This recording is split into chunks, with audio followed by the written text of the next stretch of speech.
세상에 온 고을 사람들이 입을 모아 미쳤다고 했습니다. 저것들 좀 봐. 저 냄새나는 돌산에서 도대체 뭘 하려는 거야? 저 황량한 흑풍산 바위밭에서 한 부부가 미련하게 곡괭이질만 하고 있지 않습니까? 지나가는 사람마다 손가락질하며 비웃었지요. 아이고, 보는 내가 다 얼굴이 화끈거릴 정도였다니까요. 그때였습니다. 화려한 비단옷을 벌럭이며 큰집 마님 조씨가 나타났어요. 어머나, 그 치마 꼴 좀 보게나. 거지보다 못해서 어디 눈 뜨고 보겠어? 조씨가 코를 막으며 썩은 배를 휙 던졌습니다. 대굴대굴 배가 발밑으로 굴러갔지요. 그런데 말입니다. 둘째 며느리 덕이는 화를 내기는커녕 조용히 그 썩은 배를 주워 담는 게 아니겠어요? 덕이의 눈빛엔 흔들림이 하나도 없었습니다. 참으로 속을 알 수 없는 여인이지요. 남편 용진이 참다 못해 물었습니다. 임자, 대체 무엇을 찾는 거요? 나도 좀 알아야 하지 않겠소. 덕이가 뜨뜻한 바위를 어루만지며 대답했지요. 서방님, 이 땅 밑에는 분명 보물이 숨어 있습니다. 이제 곧 터질 겁니다. 돌덩이뿐인 산에서 대체 무슨 보물이 터진다는 걸까요? 정말 덕이의 말대로 이 돌산 밑에 기적이 숨어 있는 걸까요? 전설야담의 이야기가 계속될 수 있도록 좋아요와 구독으로 힘이 되어주세요. 그럼 오늘의 전설야담 시작하겠습니다. 세상에 큰 재산을 모으는 것도 어렵지만 그 재산을 물려줄 사람을 고르는 일은 더욱 어려운 법입니다. 팔도를 주름잡던 거상 최판석 대감도 바로 그 고민에 빠져 있었습니다. 그날 저녁 최 대감의 사랑채는 심상치 않은 기운으로 가득 차 있었습니다. 평소 같으면 쉽게 드러눕지 않던 대감이 이불을 덮은 채 누워 계셨거든요. 기침이 나올 때마다 수염이 희끗희끗 떨렸습니다. 곁에는 두 아들 부부가 나란히 무릎을 꿇고 앉아 있었지요. 장남 용등 내외는 온몸에 비단을 두르고 있었습니다. 첫째 며느리 조씨의 머리에는 화려한 가채가 얹혀 있었고 귀에 매단 비녀가 촛불에 반짝였습니다. 반면 차남 용진 내외는 수수한 무명옷에 단아한 모습이었어요. 둘째 며느리 덕이의 치마는 남색이었는데 촛불 아래에서도 빛을 내지 않는 소박한 색이었습니다. 최대감이 입을 여셨습니다. 목소리에 힘이 실려 있었어요. 내 남은 수명이 길지 않으니 1년 뒤 가장 큰 이익을 낸 자에게 전 재산을 주겠다. 순간 방 안이 조용해졌습니다. 촛불이 흔들리는 소리만 들렸지요. 용득의 눈빛이 반짝였습니다. 조 씨는 입술을 실룩거렸어요. 최대감은 계속 말을 이었습니다. 너희에게 여러 곳의 땅을 보여주마. 그중 하나씩을 골라 1년 동안 가꾸어 보거라. 대감이 손가락으로 하나하나 꼽으며 말했습니다. 첫째는 고을 특산물로 이름난 배나무 밭이니라. 해마다 풍성한 대를 거두어 온 우리 가문의 보배로다. 둘째는 흑풍산 돌산이요. 셋째는 강가의 갈대밭이니라. 배나무 밭이라는 말에 용득의 눈이 번쩍 떠졌습니다. 그 밭은 대대로 최씨 가문에 큰 이익을 안겨준 곳이었거든요. 반면 돌산과 갈대밭은 온 고을 사람들이 쓸모없다고 여기는 땅이었습니다. 대감이 말했습니다. 형부터 먼저 고르거라. 용득이 벌떡 일어서며 말했습니다. 당연히 배나무 밭을 하지. 형이 먼저 고르는 건 당연한 거 아니냐. 목소리에 기쁨이 가득했습니다. 옆에 앉은 조 씨는 입을 가리고 웃음을 참았어요. 이미 승부는 난 것이나 마찬가지였으니까요. 남은 것은 악취 나는 돌산과 쓸모없는 갈대밭뿐이었습니다. 용진의 얼굴이 굳어졌어요. 어느 것을 골라도 1년 안에 큰 이익을 내기는 불가능해 보였습니다. 그런데 그때였습니다. 덕이가 조용히 남편 용진의 손을 꽉 잡았습니다. 용진이 놀라 아내를 보자 덕이는 고개를 끄덕이며 눈짓을 보냈어요. 그 눈빛에는 단단한 무언가가 담겨 있었습니다. 용진이 떨리는 목소리로 물었습니다. 임자, 우리는 무엇을 고르면 좋겠소? 덕이가 잠시 생각에 잠겼습니다. 갈대밭과 돌산을 저울질하는 듯했어요. 그러다 입을 열었습니다. 저희는 흑풍산 돌산을 택하겠습니다. 용득이 배를 잡고 웃기 시작했습니다. 미쳤구나. 완전히 미쳤어. 돌산이라니. 거기서 뭘 한다고 그러냐. 조 씨도 거들었습니다. 저런 어리석은 선택이 어디 있어요. 안주인 자리는 이제 글렀구만. 하지만 덕이는 미동도 하지 않았습니다. 오히려 허리를 더 곧게 펴고 앉았어요. 최대감은 아무 말이 없었습니다. 다만 무표정한 얼굴로 덕이를 유심히 지켜보았지요. 그 눈빛에는 무엇인가를 가늠하는 기색이 역력했습니다. 용진은 당황스러웠습니다. 배나무 밭은 해마다 큰 소출을 내는 곳인데 돌산은 구린내만 진동하는 쓸모없는 땅이었거든요. 하지만 아내의 손이 자신의 손을 더욱 세게 쥐고 있었어요. 그 손의 온기에서 무언가 확신 같은 것이 느껴졌습니다. 대감이 말했습니다. 그리 정하여라. 1년 뒤 이맘때 다시 모이도록 하거라. 용득 부부는 일어서면서도 웃음을 멈추지 못했습니다. 사랑채를 나서면서도 조 씨의 비웃음 소리가 들렸지요. 저것들 보게. 제 발로 무덤을 파는구먼. 그들이 떠나고 난 뒤 용진과 덕이만 남았습니다. 용진이 떨리는 목소리로 물었어요. 임자, 도대체 무슨 생각이요? 덕이가 남편의 눈을 똑바로 바라보며 말했습니다. 지금은 묻지 마시고 제 눈을 믿어주셔요, 서방님. 그 목소리는 낮았지만 단호했습니다. 용진은 아내의 얼굴을 한참 들여다보았어요. 촛불에 비친 덕이의 얼굴에는 흔들림이 없었습니다. 용진이 천천히 고개를 끄덕였습니다. 그 모습을 본 최대감의 입가에 희미한 미소가 스쳤습니다. 다음 날 이른 아침 두 부부는 각자의 땅으로 떠났습니다. 용득 부부는 화려한 가마를 타고 배나무 밭으로 향했어요. 반면 용진과 덕이는 걸어서 흑풍산 돌산으로 발걸음을 옮겼습니다. 덕이의 치마자락이 바람에 펄럭였습니다. 그 뒷모습에서는 두려움보다 결연함이 느껴졌지요. 용진은 아내의 뒤를 묵묵히 따라갔습니다. 과연 1년 뒤 누가 웃게 될지 아무도 몰랐습니다.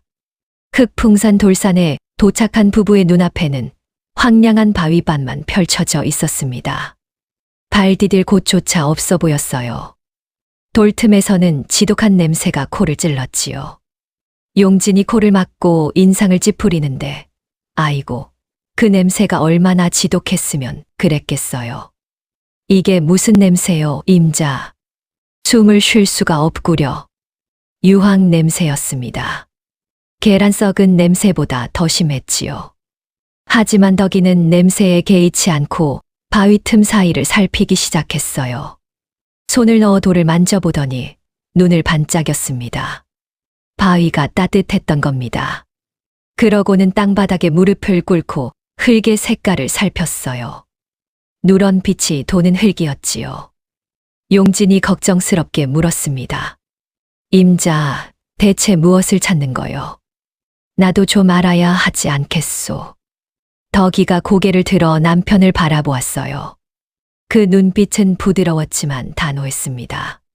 아직은 때가 아닙니다, 서방님. 조금만 더 기다려 주셔요. 용진은 더 묻지 않았습니다. 아내를 믿기로 했으니까요.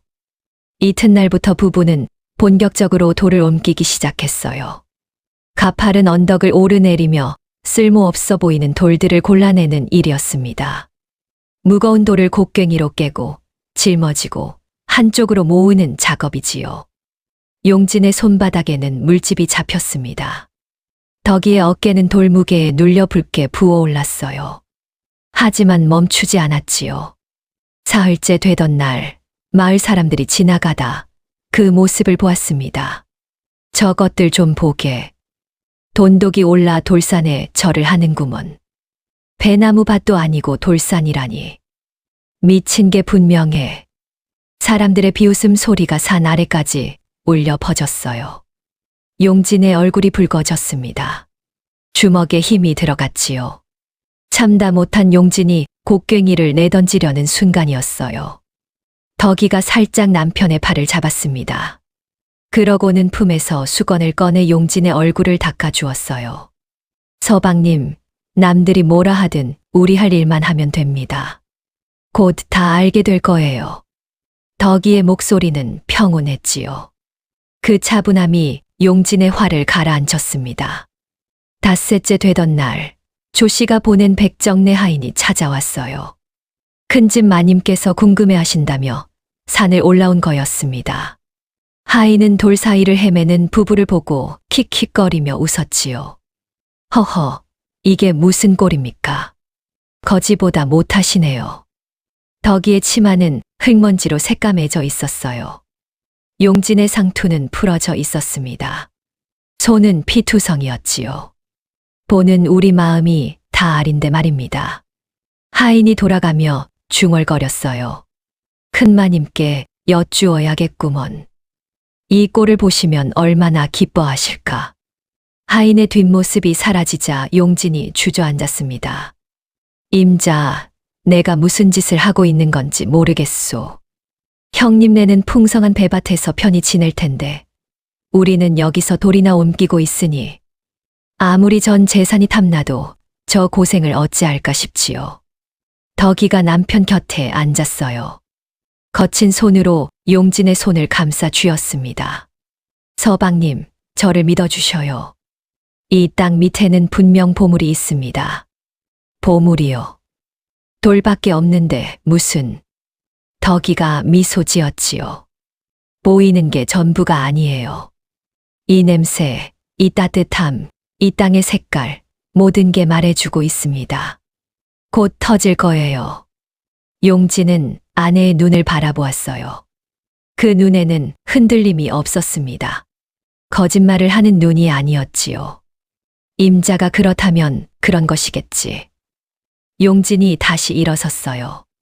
곡괭이를 들고 돌을 향해 내리쳤습니다. 덕이도 일어나 함께 일했지요. 해가 지고 달이 뜨도록 부부는 쉬지 않았습니다. 밤늦도록 산에서는 곡괭이 소리가 울려 퍼졌어요. 땅, 땅, 땅. 규칙적인 소리였습니다. 하지만 어느 순간부터 이상한 일이 벌어지기 시작했지요.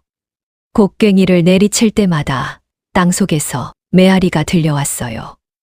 마치 땅 밑에 빈 공간이 있는 것처럼요. 덕이가 귀를 땅에 대고 들어보았습니다. 우웅우. 기이한 울림이었어요. 용진도 느꼈습니다. 임자, 이게 뭐요? 덕이의 입가에 미소가 번졌지요. 이제 곧입니다, 서방님. 이제 곧 하늘이 우리를 도울 겁니다. 그날 밤 부부는 처음으로 환하게 웃으며 서로를 바라보았어요. 땀범벅이 된 얼굴이었지만 그 어느 때보다 행복해 보였습니다. 달빛 아래 돌산은 조용했지요. 하지만 땅속 깊은 곳에서는 무언가가 꿈틀대고 있었습니다. 보름이 지났을 무렵입니다. 저 멀리 산 아래에서 화려한 가마 행렬이 올라오고 있었어요. 용득 부부였습니다. 비단 옷에 몸을 감싼 두 사람은 배나무 밭에서 거둔 풍작에 흡족한 표정이었지요. 조 씨의 손에는 비단 보자기에 쌓은 무언가가 들려 있었습니다. 여봐라, 우리 동생네가 어디 있느냐. 용득의 목소리가 산을 울렸어요. 그 소리를 들은 용진이 곡괭이를 내려놓고 일어섰습니다. 덕이도 흙을 털며 산 아래를 내려다보았지요. 가마에서 내린 용득 부부가 비탈길을 올라왔어요. 하지만 몇 걸음 오르지도 못하고 헉헉거렸습니다. 평소 편하게만 지내던 몸이 거기까지였던 거지요. 이런 험한 데서 뭘 한다고 그러냐. 정말 한심하구나. 용득이 중턱에서 소리쳤어요. 용진이 산 아래로 내려가려 하자 덕이가 남편의 팔을 살짝 잡았습니다. 저희가 내려가겠습니다. 부부가 산을 내려오자 용득이 코웃음을 쳤어요. 거지 꼴이 다 되었구나. 내 불쌍해서 배며 잘 가져왔다. 용득이 보자기를 풀었습니다. 그 안에는 배가 10알쯤 들어 있었어요. 하지만 자세히 보니 모두 썩어가는 배들이었습니다. 좋은 배는 팔고 못난 것만 가져온 거지요. 용득이 그 배를 용진의 발 앞에 던졌어요. 대굴대굴 배가 굴러갔습니다. 형님, 이게 무슨... 먹을 게 없을 텐데 이거라도 주워 먹어라. 조 씨가 덕이를 위아래로 훑어보더니 비웃음을 터뜨렸습니다. 어머나, 그 치마 좀 보세요. 원래 남색이었나요? 아니면 원래부터 저렇게 더러웠나요? 덕이의 치마는 온통 흙먼지 투성이었어요. 원래의 색을 알아보기 힘들 정도였지요. 조 씨가 자신의 화려한 비단 치마를 쓸어내리며 말했습니다. 안주인 자리는 꿈도 꾸지 마세요. 1년 뒤면 우리가 대감님의 전 재산을 받을 테니까요. 그 말에 용진의 주먹이 떨렸습니다. 하지만 덕이는 조용히 바닥에 떨어진 썩은 배를 하나하나 주워 담았어요. 조 씨가 어이없다는 듯 웃었지요. 저걸 정말 먹으려고 줍는 거예요. 덕이가 고개를 들어 차분히 말했습니다. 땅의 걸음으로 잘 쓰겠습니다. 고맙습니다, 형님. 용득 부부는 할 말을 잃었어요. 비웃으려고 온 건데 오히려 감사하다니 말입니다. 알아서 하세요. 가자, 여보. 용득 부부가 돌아서서 가마를 향해 걸어갔어요. 조 씨가 뒤돌아보며 마지막으로 한마디 던졌습니다. 1년 뒤가 기대되네요. 그때는 우리 앞에 무릎 꿇고 빌어야 할 텐데 말이에요. 가마가 저 멀리 사라질 때까지 용진은 고개를 들지 못했습니다. 아내에게 이런 수모를 안겨준 자신이 한심했던 거지요. 덕이가 그런 남편의 어깨를 토닥였어요. 서방님, 임자, 내가 잘못 선택한 게 아니오. 형님 말이 맞는 것 같소. 용진의 목소리가 떨렸습니다. 눈가가 붉어졌어요. 참았던 눈물이 터질 것 같았지요. 덕이가 남편의 거친 손을 두 손으로 감싸 쥐었습니다. 이제 곧 하늘이 답할 것입니다. 조금만 더 견뎌주셔요. 그때였습니다. 땅 밑에서 부글부글 하는 소리가 들려왔어요. 평소에도 있던 소리였지만 오늘따라 유난히 크게 느껴졌습니다. 바닥에서 스며 나오는 안개도 평소보다 훨씬 뜨거웠어요. 덕이가 바위 틈에 손을 넣어보니 손을 댈 정도였지요. 덕이의 눈이 반짝였습니다. 서방님, 이제 때가 되었습니다. 뭐가 말이오? 덕이가 산 중턱의 특정 바위를 가리켰어요. 여기입니다, 서방님. 저 바위 저곳을 파야 합니다. 하지만 임자, 저건 바위가 너무 큰데. 지금껏 저를 믿어주셨잖아요. 이번만 더 믿어주세요. 덕이의 눈빛에는 확신이 가득했습니다. 용진이 고개를 끄덕이고 곡괭이를 들었어요. 알겠소. 끝까지 가봅시다. 용진이 바위를 향해 곡괭이를 내리쳤습니다. 땅 소리와 함께 바위에 금이 갔어요. 다시 한번 더 세게 내리쳤지요. 땅땅 금이 더 벌어졌습니다. 용진이 마지막 힘을 다해 곡괭이를 쳐 올렸어요. 그리고는 온 힘을 다해 내리쳤습니다. 쾅! 바위가 갈라졌습니다. 그 틈에서 이상한 소리가 들려왔어요. 부글부글부글 끓는 물소리였지요. 용진이 귀를 바위에 가까이 댔습니다. 임자, 이게 물소리요. 그렇습니다, 서방님. 뜨거운 물이 곧 솟아오를 겁니다. 그 순간 바위 틈에서 김이 새어 나오기 시작했어요. 뜨거운 수증기였습니다. 쉬이. 수증기가 점점 더 많이 뿜어져 나왔지요. 덕이가 뒤로 물러서며 말했습니다. 서방님, 더 물러서세요. 곧 터집니다. 夸夸夸夸. 엄청난 수증기가 하늘로 치솟았습니다. 돌산 전체가 하얀 안개에 휩싸였어요. 과연 이 안개 속에서 무엇이 나타날까요? 수증기가 거치자 눈앞에 믿기 힘든 광경이 펼쳐졌습니다. 콸콸콸. 바위 틈에서 뜨거운 물줄기가 솟아오르고 있었어요. 용진의 키보다 높이 하늘을 향해 뿜어져 나오고 있었지요. 이게 대체. 용진이 놀라 뒤로 넘어졌습니다.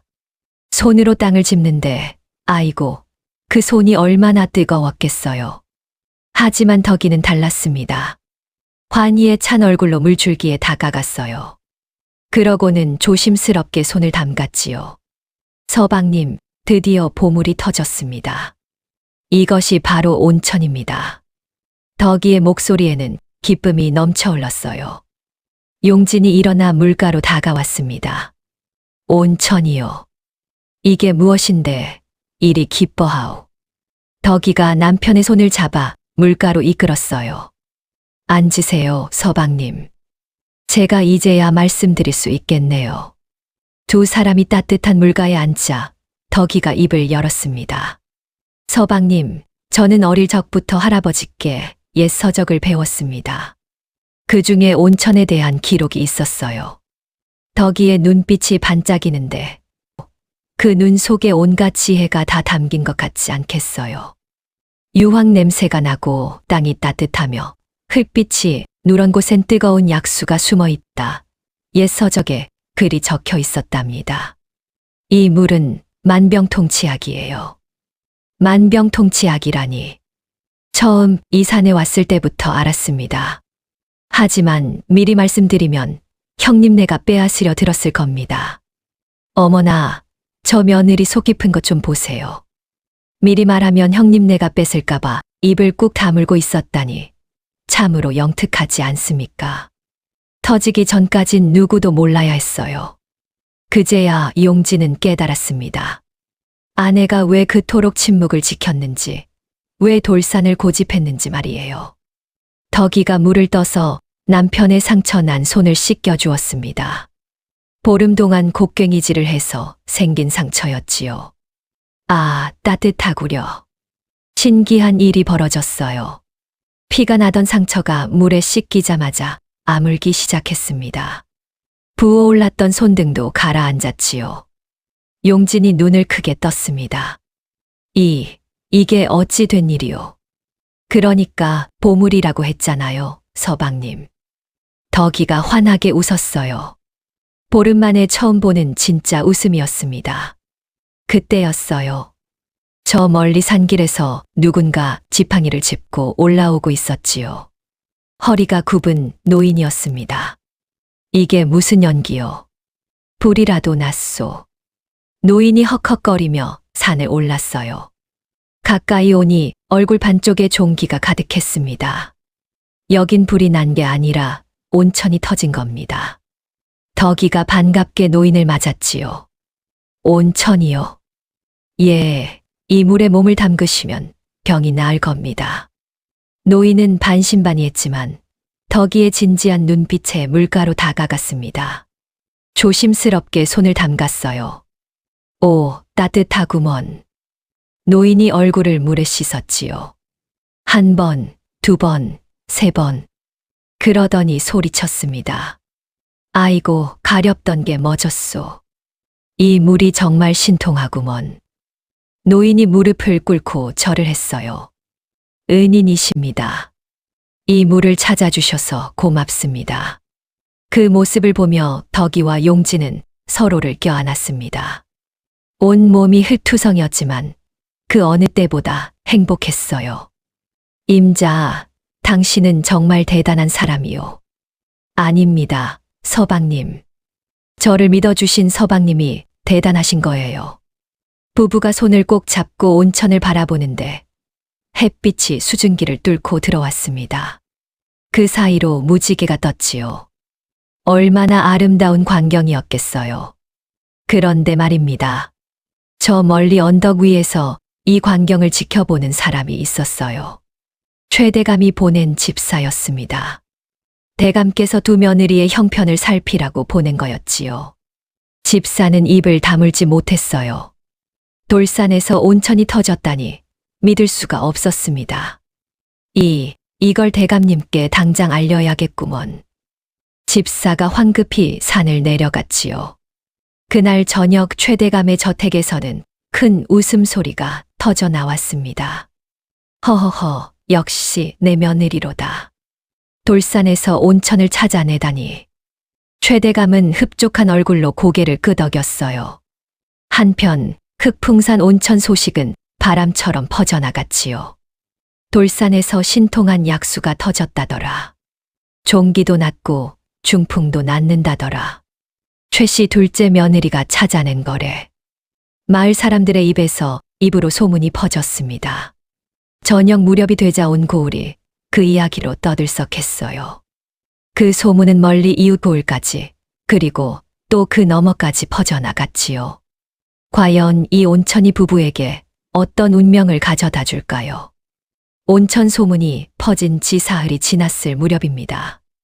흑풍산으로 향하는 길에는 사람들이 끊이지 않았어요. 지팡이를 짚은 노인, 얼굴에 종기가 난 아낙네, 중풍으로 몸을 떠는 양반까지 온갖 병자들이 모여들었지요. 저기가 그 신통한 온천이라지. 물에 담그기만 해도 병이 낫는다더라. 돌산 아래에는 어느새 움막과 주막이 수십 채 들어섰습니다. 거대한 온천 마을이 형성된 거예요. 얼마나 많은 사람이 몰려들었으면 그랬겠어요. 덕이는 체계적으로 일을 꾸려나갔습니다. 입욕 순서를 정하고 시간을 나누어 사람들을 받았어요. 한 사람당 한 시즌씩입니다. 입욕비는 엽전 10냥이에요. 처음에는 비싸다고 투덜거리던 사람들도 물에 들어가고 나면 입을 다물었지요. 효험이 확실했으니까요. 용지는 질서를 유지했습니다. 줄을 서지 않는 사람을 단속하고 다툼이 일어나면 중재했어요. 부부가 손발이 척척 맞았지요. 열흘이 지나자 엽전 꾸러미가 산더미처럼 쌓였습니다. 덕이가 저녁에 수익을 계산해 보니 눈이 휘둥그레졌어요. 서방님, 이게 배나무밭 1년 수익의 수백 배는 되겠어요. 용진도 믿을 수가 없었지요. 정말이요, 임자. 부부는 서로의 손을 꼭 잡았습니다. 고생 끝에 찾아온 결실이었어요. 한편 최대감의 저택에서는 흐뭇한 웃음소리가 들렸습니다. 역시 내 며느리다. 저 지혜와 끈기라면 가문을 일으키고도 남겠구나. 최대감은 흡족한 얼굴로 차를 마셨어요. 그런데 말입니다. 화려한 저택의 다른 방에서는 전혀 다른 분위기가 흐르고 있었지요. 용득 부부의 방이었습니다. 조 씨가 이를 갈며 소리쳤어요. 이대로 있으면 안주인 자리는 저것들 차지요. 당신은 가만히 있을 거예요. 배나무 밭은 병충해로 수익이 반토막 났습니다. 설상가상으로 이번 달에는 우박까지 내려 배가 다 상했어요. 용득이 벽을 쳤지요. 내가 어찌하란 말이오. 이미 터진 온천을 어찌한단 말이오. 사또님께 부탁하세요. 당신 술친구 아니에요. 조 씨의 눈이 번뜩였습니다. 온천이 워낙 크니 지맥을 흔들었다고 우기면 되잖아요. 그럼 관가에서 뺏을 수 있어요. 용득의 눈빛이 흔들렸어요. 양심과 욕심 사이에서 갈등했지요. 하지만 조 씨의 다그침에 결국 고개를 끄덕였습니다. 알았소. 내일 사또를 찾아가 보겠소. 이튿날 용득은 관아로 향했어요. 품속에는 거액의 뇌물이 들어 있었지요. 한편 흑풍산에서는 덕이가 온천물을 바라보며 불안한 표정을 짓고 있었습니다. 서방님, 왜 그러시오, 임자. 요즘 사람들이 너무 많이 몰려듭니다. 좋은 일이긴 한데 왠지 불안해요. 용진이 아내의 어깨를 토닥였어요. 걱정 마시오. 우리가 나쁜 짓을 한 것도 아니지 않소. 덕이가 고개를 저었습니다. 조심하셔야 합니다, 서방님. 산이 높으면 골도 깊은 법입니다. 형님네가 가만히 있을 리 없어요. 설마 형님이 동생한테까지 그러겠소. 덕이는 대답하지 않았어요. 다만 먼 산을 바라볼 뿐이었지요. 그날 밤 덕이의 불안은 현실이 되었습니다. 쿵쿵쿵. 관아의 포졸들이 횃불을 들고 온천으로 몰려왔어요. 앞에는 강사또가 말을 타고 있었지요. 최용진, 어디 있느냐? 용진이 놀라 나왔습니다. 소인이 용진입니다. 무슨 일이십니까? 강사또가 말해서 내려 용진 앞으로 다가왔어요. 그러고는 차갑게 말했지요. 내가 지맥을 흔들어 민심을 어지럽혔다 하니 당장 잡아가겠다. 지맥을 흔들다니요. 저희는 그저 온천을 발견했을 뿐입니다. 사또가 코웃음을 쳤습니다. 온천이 이렇게 크게 터졌으면 땅의 기운을 해친 것이 분명하다. 포졸들, 저자를 잡아라. 포졸들이 우르르 몰려들어 용진을 포박했어요. 덕이가 달려 나왔지요. 사또님, 이건 억울한 일입니다. 저희는 아무 잘못도 하지 않았어요. 시끄럽다. 여자가 나서지 마라. 사또가 손을 휘저었습니다. 포졸들이 용진을 끌고 가기 시작했어요. 서방님, 덕이가 남편에게 달려가려 했지만 포졸이 막아섰지요. 용진이 뒤돌아보며 외쳤습니다. 임자, 걱정하지 마시오. 나는 괜찮소. 하지만 그 목소리는 떨리고 있었어요. 덕이는 무릎을 꿇고 주저앉았습니다. 온천 주변을 가득 메운 사람들이 수군거렸지요. 저 양반이 잡혀가네.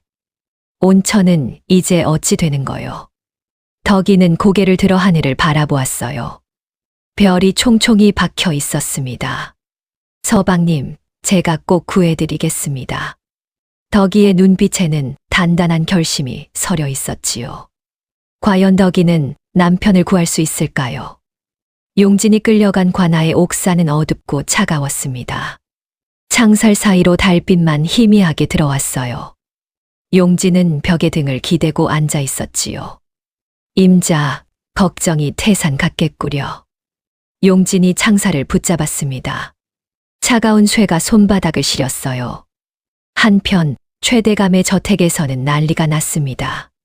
뭐라, 용진이가 잡혀갔다고. 최대감이 지팡이를 짚고 벌떡 일어섰어요. 얼굴이 불그락푸르락했지요. 당장 관하로 가자. 내가 사또를 만나겠다. 하지만 집사가 고개를 저었습니다. 대감님, 사또께서 이미 조씨 마님께 거액의 뇌물을 받으셨다고 합니다. 국법 위에 대감은 없다더니 사또 위에 뇌물은 있단 말이냐. 최대감이 주먹으로 탁자를 쳤어요. 이런 파렴치한 놈들. 형이 동생을 이렇게까지 해. 하지만 권력 앞에서 대감도 어쩔 도리가 없었습니다. 사또는 임금이 내린 관직이었거든요. 그 시각 덕이는 관아 앞에 서 있었습니다. 밤새도록 그 자리를 지켰어요. 차가운 바람이 불어도 다리가 저려와도 움직이지 않았지요. 얼마나 애가 탔겠어요. 새벽녘 관아 문이 열렸습니다. 포졸이 덕이를 보고 말했어요. 사또께서 부르신다. 덕이가 관아 안으로 들어갔습니다. 사또는 높은 자리에 앉아 차를 마시고 있었어요. 내가 용진의 아내로구나. 예, 사또님. 사또가 비열한 미소를 지었습니다.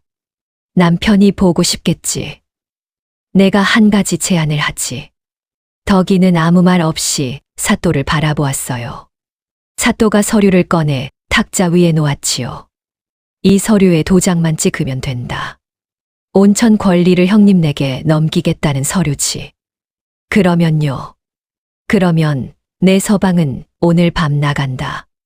사또의 눈빛이 탐욕으로 가득했어요. 아마도 형님네게서 받을 뇌물을 생각하고 있었겠지요. 덕이가 주먹을 꽉 쥐었습니다. 손톱이 손바닥에 파고들었어요. 제 남편의 목숨을 돈으로 사려 하십니까? 사또가 코웃음을 쳤지요. 목숨이라니. 내 서방은 그저 옥에 갇혀 있을 뿐이지. 하지만 거절하면 언제 나올지 모르지. 덕이의 눈에서 눈물이 흘러내렸습니다. 하지만 목소리는 떨리지 않았어요. 저희가 땀 흘려 찾아낸 온천입니다. 그것을 빼앗으시려는 것은 도둑질과 다를 바 없습니다. 사또의 얼굴이 일그러졌습니다. 인연이 감히 사또 앞에서 버릇없이 구니. 포졸들, 전연을 당장 내쫓아라. 포졸들이 덕이를 밖으로 끌어냈어요. 덕이는 비틀거리며 관아 밖으로 나왔지요. 관아 앞 계단에 주저앉은 덕이의 어깨가 떨렸습니다. 하지만 울음을 참았어요. 아직 포기할 수 없습니다. 서방님을 구할 방법이 분명 있을 겁니다. 그때 누군가 다가왔습니다. 최대감이었어요. 얘야. 아버님. 최대감이 덕이의 손을 잡았습니다. 내가 힘이 없어 미안하구나. 사또 앞에서는 나도 어찌할 도리가 없다. 덕이가 고개를 들었어요. 눈빛이 단호했습니다. 아버님, 저에게 한 가지 방법이 있습니다. 무슨 방법이냐? 한양으로 가겠습니다. 임금님께 직접 억울함을 호소하겠습니다. 최대감이 깜짝 놀랐지요. 한양이라니. 여기서 열흘은 걸리는 먼 길인데. 게다가 여자 몸으로 어찌. 가만히 있으면 서방님이 옥에서 썩게 됩니다. 제가 가야 합니다. 덕이의 목소리에는 흔들림이 없었어요. 최대감은 며느리의 눈을 한참 들여다보았습니다. 그 눈에서 단단한 결심을 보았지요. 그래, 내 뜻이 그러하다면 내가 도와주마. 노자돈과 길 안내인을 붙여주겠다. 고맙습니다, 아버님. 덕이가 옥사 쪽을 바라보았어요.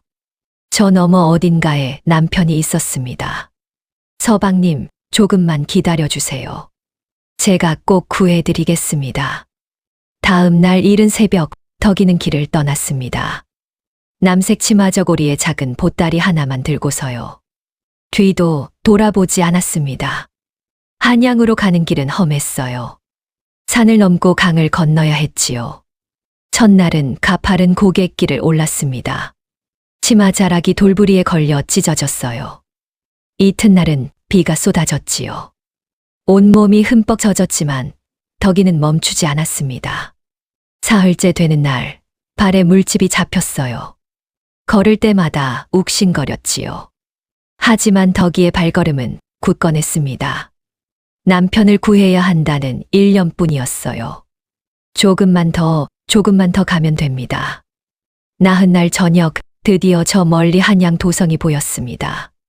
덕이의 눈에서 눈물이 흘러내렸어요. 기쁨의 눈물이었지요. 과연 덕이는 임금을 만날 수 있을까요? 한양 도성 안으로 들어선 덕이는 먼저 할 일이 있었습니다. 임금의 행차 소식을 알아내는 것이었지요. 저기요, 임금님께서 언제쯤 행차를 나오시는지 아십니까? 덕이가 길거리 사람들에게 물었어요. 하지만 모두 고개를 저었습니다. 글쎄요, 그런 건 우리 같은 백성이 어찌 알겠소. 덕이는 낙심하지 않았습니다. 하루 종일 돌아다니며 사람들에게 물었어요. 해질 무렵 한 노인이 말해주었지요. 내일 모레 오시 무렵에 임금님께서 종묘에 행차하신다더군. 덕이의 눈이 반짝였습니다. 감사합니다.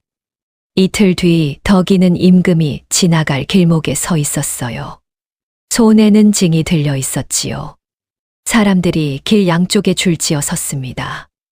멀리서 행차 소리가 들려왔어요. 둥둥둥. 북소리와 함께 화려한 가마가 나타났습니다.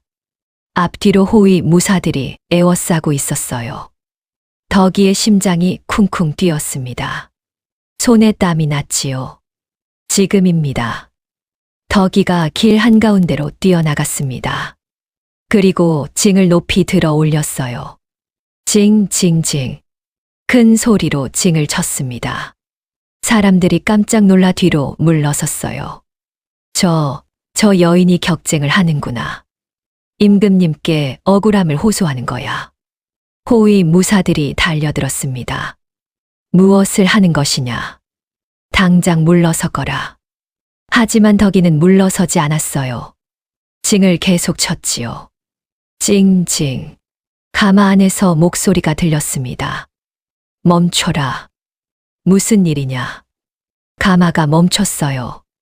임금이 밖을 내다보았습니다. 덕이가 바닥에 엎드렸지요. 전하, 이 천한 계집의 억울함을 들어주소서. 임금이 물었습니다. 무슨 억울함이 있느냐? 덕이가 눈물을 흘리며 말했어요. 저희 남편이 죄 없이 옥에 갇혔습니다. 온천을 발견했다는 이유로 사또가 지맥을 흔들었다며 잡아갔습니다. 온천이라니. 임금의 목소리에 관심이 실렸어요. 예, 전하. 저희가 돌산에서 찾아낸 온천입니다. 그 물은 만병을 고치는 신통한 물이옵니다. 신하들이 웅성거렸습니다. 전하, 비천한 여인의 말을 믿으실 수는 없습니다. 그저 남편을 구하려는 거짓말일 것입니다. 하지만 임금은 손을 들어 신하들을 제지했어요. 여인아, 그 온천이 정말 병을 고친다 하느냐? 예, 전하. 종기도 낫고 중풍도 낫고 모든 피부병이 낫습니다. 그 말에 임금의 눈빛이 변했습니다. 임금은 오랫동안 종기로 고통받고 있었거든요. 임금이 어이를 불렀어요. 어이야, 온천이 정말 병을 고칠 수 있느냐? 어이가 앞으로 나와 말했습니다. 전하, 옛 서적에 기록이 있사옵니다. 유황 온천은 악창과 종기의 특효라 하였습니다. 임금이 고개를 끄덕였어요. 그렇다면 과인이 직접 확인해 보겠다. 어디에 있느냐? 덕이가 머리를 조아렸습니다. 여기서 걸어서 열흘 거리에 있는 흑풍산이옵니다. 좋다. 내일 당장 길을 떠나도록 하라. 신하들이 놀랐지요. 전하, 그곳은 멀고 험한 곳입니다. 행차하시기에는 과인의 백성이 억울함을 호소하는데 어찌 외면하겠느냐. 그리고 온천이 진짜라면 과인의 병도 고칠 수 있지 않겠느냐. 임금의 목소리는 단호했습니다. 덕이는 땅에 엎드려 눈물을 흘렸어요. 전하의 은혜 잊지 않겠습니다. 그날 밤 한양의 궁궐에서는 부산한 움직임이 있었습니다. 임금의 행차를 준비하는 것이었지요. 덕이는 객사에서 하늘을 바라보았어요. 별이 총총히 박혀 있었습니다. 서방님, 이제 곧 만날 수 있습니다. 조금만 더 기다려주세요. 한편 옥사에 갇힌 용진은 창사를 붙잡고 있었습니다. 임자, 무사하오. 제발 무사하기를. 용진의 눈가에 눈물이 맺혔지요. 얼마나 아내가 그리웠겠어요. 사흘 뒤 임금의 행차가 흑풍산을 향해 떠났습니다.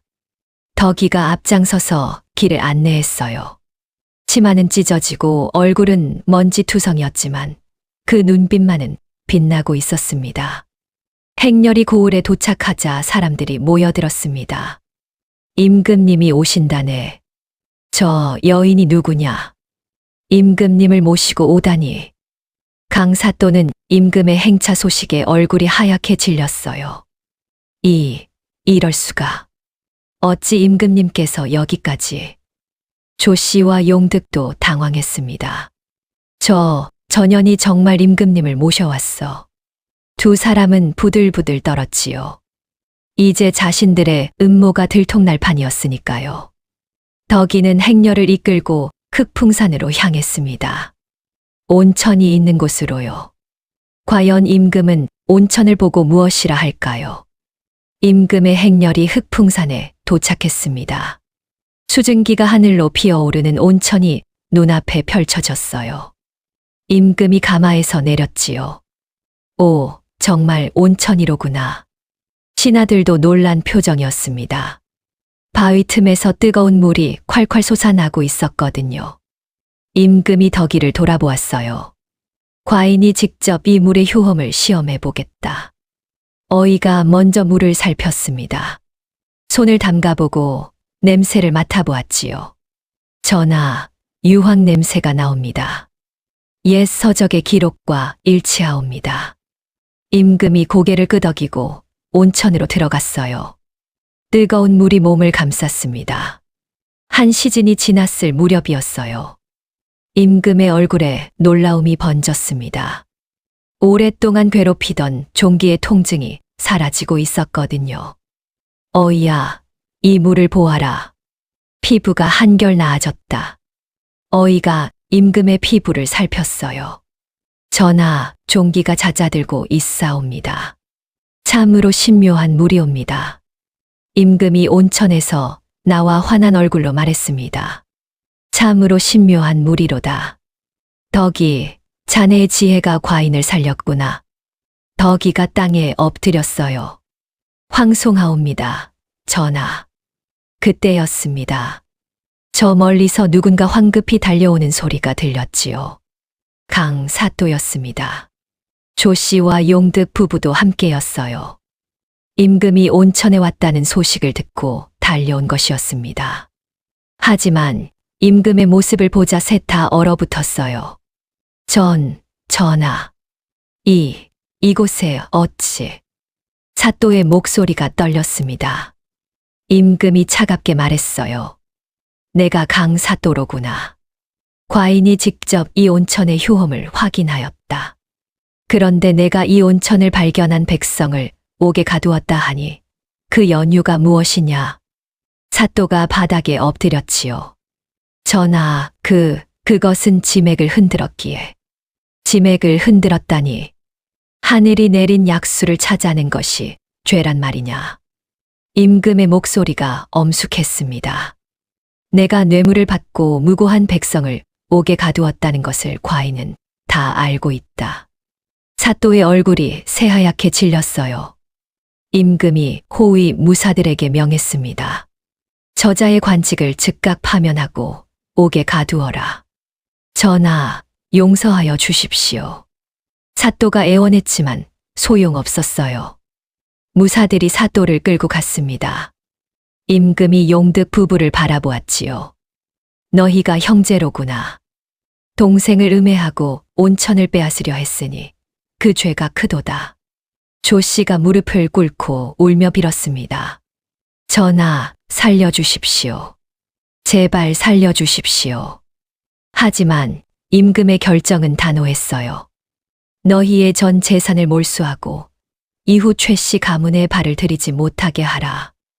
용득도 바닥에 엎드려 울었지요. 하지만 이미 늦었습니다. 임금이 관아 쪽을 바라보며 말했어요. 용진을 당장 석방하라. 얼마 지나지 않아 용진이 달려왔습니다. 옥에서 풀려나 온천으로 온 거였어요. 임자, 서방님, 부부가 서로를 껴안았습니다. 눈물이 주르르 흘러내렸지요. 얼마나 그리웠겠어요. 임금이 두 사람을 바라보며 미소 지었습니다. 과인이 너희 부부에게 빚을 졌구나. 이 온천 덕에 오랜 병이 나았다. 임금이 신하에게 명했어요. 상을 내려라. 그리고 덕이 며느리에게는 정경 부인의 직첩을 내리겠다. 덕이가 깜짝 놀라 고개를 들었습니다. 전하, 그런 큰 상을 어찌. 현명한 지혜로 가문을 일으키고 과인의 병까지 고쳤으니 당연한 일이로다. 덕이가 눈물을 흘리며 절을 올렸어요. 은혜 잊지 않겠습니다, 전하. 임금이 용진에게도 말했지요. 용진, 내 아내를 잘 만났구나. 이 온천은 앞으로 나라에서 관리하는 약천으로 지정하겠다. 너희 부부가 계속 관리하되 모든 백성이 이용할 수 있게 하여라. 명을 받들겠습니다, 전하. 임금의 행차가 떠난 뒤 온천 주변은 축제 분위기였습니다. 사람들이 덕이 부부를 칭찬했어요. 정경 부인님이십니다. 참으로 현명하신 분이시구나. 덕이와 용진은 손을 꼭 잡고 온천을 바라보았습니다. 수증기 사이로 무지개가 떠 있었어요. 임자, 고생 많았소. 아닙니다, 서방님. 서방님을 믿어주신 덕분입니다. 과연 이 부부에게는 어떤 미래가 기다리고 있을까요? 임금의 행차가 떠난 뒤 온천 마을은 축제 같은 분위기였습니다. 사람들이 덕이 부부를 둘러싸고 축하했어요. 정경 부인님, 정말 축하드립니다. 이제 온천이 나라의 약천이 되었다니 참으로 대단한 일이십니다. 덕이는 겸손하게 고개를 숙였지요. 모두 하늘의 뜻이었습니다. 용진은 아내의 손을 꼭 잡고 있었어요. 며칠 전까지만 해도 차가운 옥사에 갇혀 있었는데 이제는 정경 부인의 남편이 되었습니다. 꿈만 같았지요. 최대감이 온천으로 찾아왔습니다. 며느리, 수고 많았구나. 최대감의 눈가에 눈물이 맺혀 있었어요. 아버님, 내가 가문을 일으켰다. 이 늙은이가 살아서 이런 경사를 보게 될 줄이야. 덕이가 최대감 앞에 무릎을 꿇었습니다. 저는 그저 주어진 일을 했을 뿐입니다. 모두 아버님께서 저희에게 기회를 주셨기 때문입니다. 최대감이 며느리의 손을 잡았어요. 현명한 며느리를 얻은 것이 이 집안 최고의 복이로구나. 그날 밤 덕이와 용진은 온천 앞에 앉아 있었습니다. 달빛이 온천물을 비추고 있었어요. 수증기가 피어오르는 모습이 신비로웠지요. 용진이 아내를 바라보며 말했습니다. 임자, 정말 고생 많았소. 아닙니다, 서방님. 서방님께서 저를 믿어주셨기에 여기까지 올 수 있었습니다. 처음 이 돌산을 보았을 때가 생각나오. 그때 난 절망했었소. 덕이가 미소 지었어요. 저도 두려웠습니다. 하지만 할아버지께서 가르쳐 주신 옛 서적의 기록을 믿었지요. 온천이 정말 여기 있을 거라 확신했소. 반은 확신, 반은 믿음이었습니다. 하지만 포기하지 않았지요. 용진이 아내의 어깨를 안았습니다. 당신 덕분에 우리가 살았소. 당신이 없었다면 난 여전히 옥에 갇혀 있었을 거요. 서방님께서도 저를 위해 한양까지 함께 걸어주셨잖아요. 두 사람은 서로를 바라보며 웃었어요. 그때 누군가 조심스럽게 다가왔습니다. 조 씨였어요. 누더기를 걸친 모습이었습니다. 재산을 몰수당하고 가문에서 쫓겨난 뒤 거지 신세가 된 거였지요. 아, 아우님. 조 씨가 떨리는 목소리로 말했습니다. 덕이가 일어나 조 씨를 바라보았어요. 형님, 제가 정말 잘못했습니다. 용서해 주십시오. 조 씨가 무릎을 꿇었어요. 눈물이 주르르 흘러내렸습니다. 덕이가 품에서 밥 한 그릇을 꺼냈습니다. 일단 드세요. 배고프시겠어요. 조 씨가 떨리는 손으로 밥그릇을 받았어요. 고맙습니다. 제가 그렇게 형님을 괴롭혔는데 다 지난 일입니다. 사람은 누구나 실수를 하는 법이지요. 용진도 형수를 바라보았습니다. 형님은 어디 계십니까? 저기 언덕에서 기다리고 있습니다. 얼굴을 들 수가 없다고. 덕이가 밥 한 그릇을 더 꺼냈어요. 이것도 가져가세요. 형님께 드리라고요. 조 씨가 밥그릇을 꼭 안고 흐느꼈습니다. 고맙습니다. 정말 고맙습니다. 조 씨가 돌아간 뒤 용진이 아내를 바라보았어요. 임자, 당신은 참으로 넓은 마음을 가진 사람이요. 착한 끝은 있어도 악한 끝은 없다고 했습니다. 그들도 이제 깨달았을 겁니다. 두 사람은 다시 온천을 바라보았습니다. 콸콸콸. 여전히 뜨거운 물이 솟아나고 있었어요. 이 온천은 앞으로도 수많은 사람을 고칠 것입니다. 덕이가 하늘을 올려다보았지요. 서방님, 우리가 해야 할 일이 있습니다. 무슨 일이요? 이 온천을 찾아오는 모든 사람을 정성껏 돌보는 것입니다. 부자든 가난한 사람이든 양반이든 상놈이든 차별 없이 말이지요. 용진이 고개를 끄덕였어요. 그렇게 하겠소. 당신과 함께라면 무엇이든 할 수 있을 것 같소. 이튿날부터 온천은 더욱 많은 사람으로 북적였습니다. 종기로 고통받던 노인이 왔어요. 중풍으로 걷지 못하던 아이도 왔지요. 피부병으로 괴로워하던 아낙네들도 찾아왔습니다. 덕이와 용진은 그들을 정성껏 돌보았어요. 물 온도를 확인하고 입욕 시간을 알려주고 쉴 곳을 마련해 주었습니다. 사람들은 온천물에 몸을 담그고 나면 신기하게 병이 나았어요. 아이고, 가렵던 게 멎었어요. 중풍이던 발이 움직입니다. 종기가 사라졌어요. 사람들의 감탄 소리가 끊이지 않았지요. 달빛 아래 두 사람은 손을 꼭 잡고 앉아 있었습니다. 얼마나 아름다운 광경이었겠어요. 1년의 시험 기간이 끝났습니다. 최대감이 용진 부부를 저택으로 불렀어요. 넓은 대청마루에는 장부와 열쇠가 놓여 있었지요. 며느리, 용진아. 최대감의 목소리가 떨렸습니다.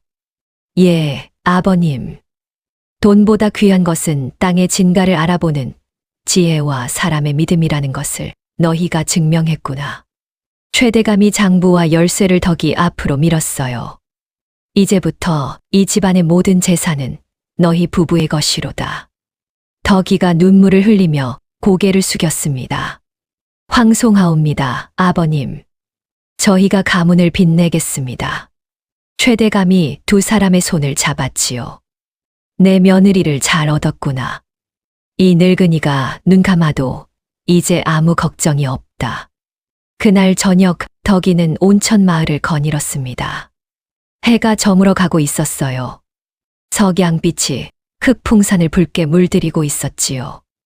온천에서는 여전히 뜨거운 물이 솟아나고 있었습니다. 수증기가 하늘로 피어올랐어요. 덕이는 온천 앞에 서서 지난 날을 떠올렸지요. 처음 이 돌산을 보았을 때의 불안함, 보름 동안 돌을 옮기며 흘렸던 땀, 남편이 옥에 갇혔을 때의 절망, 한양까지 걸어갔던 그 긴 여정. 모든 것이 어제 일 같았습니다. 용진이 다가와 아내의 어깨를 안았어요. 임자, 무슨 생각을 하시오? 그저 지난 일들이 생각났습니다. 고생이 많았소. 덕이가 고개를 저었어요. 아닙니다. 그 모든 고생이 있었기에 오늘이 있는 것이지요. 두 사람은 손을 꼭 잡고 온천을 바라보았습니다. 온천 주변에는 사람들이 북적였어요. 병을 고치러 온 사람들이었지요. 종기로 고통받던 사람들이 온천물에 몸을 담그고 나오면 환한 얼굴이 되었습니다. 중풍으로 걷지 못하던 사람들도 걸을 수 있게 되었어요. 정경 부인님 고맙습니다. 덕분에 병이 나았습니다. 사람들이 덕이에게 절을 했지요. 덕이는 겸손하게 고개를 숙였습니다. 모두 하늘의 은혜입니다. 석양이 점점 더 붉어지고 있었어요. 용진이 아내를 바라보며 물었습니다. 임자, 그때 왜 돌산을 고르자 했소? 덕이가 미소 지었어요. 서방님과 저의 인내를 시험한 것은 아버님뿐만이 아니었겠지요. 그럼 누가 말이오? 하늘이지요. 하늘은 항상 우리를 지켜보고 계십니다. 그리고 참고 견디는 자에게는 반드시 복을 내려주시지요. 용진이 고개를 끄덕였습니다. 그렇군요. 임자의 말이 맞소. 두 사람은 석양을 바라보았어요. 햇빛이 수증기 사이로 스며들어 무지개를 만들고 있었습니다. 얼마나 아름다운 광경이었겠어요. 그 뒤로 흑풍산 온천은 더욱 유명해졌습니다. 전국에서 사람들이 찾아왔어요. 임금님이 직접 다녀가신 온천이라는 소문이 퍼졌거든요. 덕이와 용진은 온천을 정성껏 관리했습니다. 부자든 가난한 사람이든 양반이든 상놈이든 모두 똑같이 대했지요. 그들의 명성은 온 나라에 퍼졌습니다. 세월이 흘러 두 사람에게 아이들이 생겼어요. 아들과 딸이었지요. 덕이는 아이들에게 말했습니다. 보이는 것이 전부가 아니란다. 보이지 않는 것을 볼 줄 아는 지혜를 가져라. 아이들은 고개를 끄덕였어요.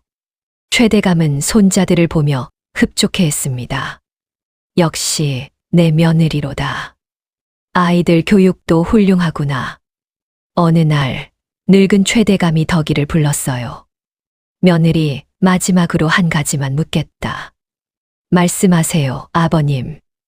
내가 처음부터 온천이 있을 거라 확신했느냐? 덕이가 미소 지었습니다. 반은 확신, 반은 믿음이었습니다. 하지만 포기하지 않으면 하늘이 돕는다는 것을 믿었지요. 최대감이 눈을 감으며 웃었어요. 역시 훌륭한 며느리로다. 그리고 얼마 뒤 최대감은 평안하게 눈을 감았습니다. 며느리가 가문을 잘 이끌어갈 것을 믿으며서요. 세월은 흘러갔습니다. 흑풍산 온천은 여전히 뜨거운 물을 뿜어내고 있었어요. 그리고 사람들은 여전히 덕이 며느리의 이야기를 전하고 있었지요. 정경 부인께서 찾아내신 온천이랍니다. 참으로 현명하신 분이셨지요. 이 이야기가 우리에게 남기는 교훈은 무엇일까요?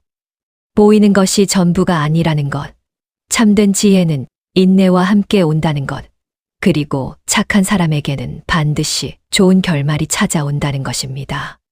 착한 끝은 있어도 악한 끝은 없다고 했습니다. 덕이와 용진처럼 지혜롭고 참을성 있게 살아간다면 우리에게도 하늘의 복이 찾아올 것입니다. 흑풍산의 온천은 오늘도 뜨거운 물을 뿜어내고 있습니다. 그리고 그곳을 찾는 사람들은 여전히 덕이 며느리의 이야기를 전하고 있지요. 참으로 오래도록 기억될 이야기가 아니겠습니까? 여기까지 덕이 며느리의 이야기였습니다. 이 이야기를 쓰면서 제가 가장 많이 생각했던 건 뭐였을까요? 바로 인내였습니다. 덕이는 처음부터 확신이 있었던 게 아니었어요. 반은 확신, 반은 믿음이었다고 했지요. 그런데도 포기하지 않았습니다. 요즘 우리는 너무 빨리 결과를 보려고 하는 것 같아요. 한 달, 두 달 노력해서 안 되면 포기하고 다른 길을 찾습니다. 하지만 덕이는 달랐어요. 보름 동안 돌을 옮기고 남편이 옥에 갇혔을 때도 포기하지 않았지요. 한양까지 걸어가서 임금님께 직접 호소했습니다. 이 영상을 편집하면서 저도 많이 배웠습니다. 보이는 것이 전부가 아니라는 것. 남들이 비웃어도 내가 옳다고 믿는 길을 가야 한다는 것. 여러분도 지금 힘든 시기를 보내고 계신가요? 남들이 미쳤다고 하는 일을 하고 계신가요? 포기하지 마세요. 덕이처럼 묵묵히 나아가다 보면 언젠가는 하늘이 보답해 줄 겁니다. 이 영상이 여러분께 조금이나마 위로가 되었으면 좋겠습니다. 영상이 도움이 되셨다면 좋아요 버튼 꾹 눌러주시고요. 구독과 알림 설정까지 해주시면 더 좋은 이야기로 찾아뵙겠습니다. 다음 이야기에서 또 만나요. 감사합니다.